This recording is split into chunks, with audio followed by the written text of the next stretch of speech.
আমি এই মুহূর্তে দাঁড়িয়ে আছি আগুনমুখা নদীর তীরে। আপনি জানেন যে ঘূর্ণিঝড় বঙ্গোপসাগরে সৃষ্টি হওয়া ঘূর্ণিঝড়ে যে রেমাল, সেই রেমাল কিন্তু ইতিমধ্যেই পায়রা সমুদ্র বন্দর থেকে 265 কিলোমিটার দূরে অবস্থান করছে।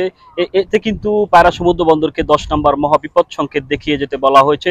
আপনি দেখছেন যে এর প্রভাবে কিন্তু রাঙ্গামাটিতে এই মুহূর্তে থমকা বাতাস ও বৃষ্টি বৃষ্টি বইছে।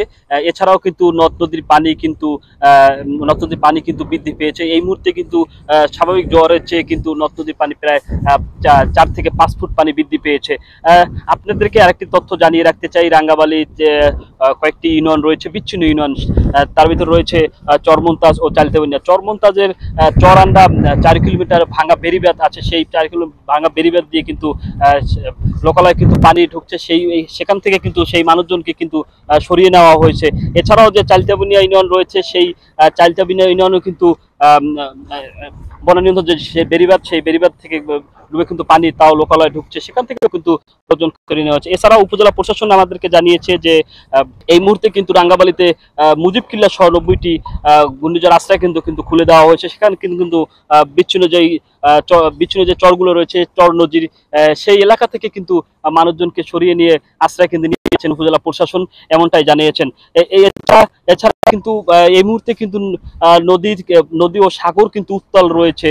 আপনারা জানেন যে 65 দিনের নিষেধাজ্ঞা চলছে। এই নিষেধাজ্ঞা থাকার কারণে কিন্তু বঙ্গোপসাগরে যে মাছ শিকার করার যে জেলে ট্রলার গুলো রয়েছে, সেই জেলে ট্রলার কিন্তু এই মুহূর্তে ঘাটে রয়েছে।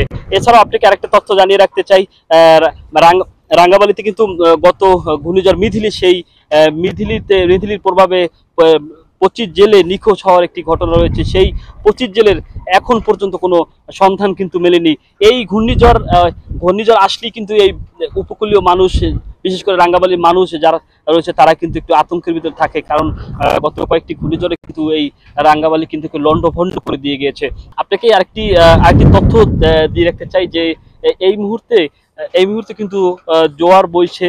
এই জোয়ার কিন্তু দুইটা পর্যন্ত জোয়ার 2টা পর্যন্ত থাকবে, এমনটাই জানিয়েছেন এখানকার স্থানীয়দের। তো এছাড়া আবহাওয়া অফিসের তথ্য মতে আরেকটি তথ্য যেটি বলা হয়েছে যে এই ঘূর্ণিঝড় রেমাল, সেই রেমাল কিন্তু সন্ধ্যা নাগাদ কিংবা মধ্যরাতে কিন্তু এই ঘূর্ণিঝড়টি কিন্তু এই উপকূল অতিক্রম করবে, এমনটাই বলছেন আবহাওয়া অফিস। তো আগুনমুখা নদীর তীর থেকে আমার কাছে এই ছিল সবশেষ।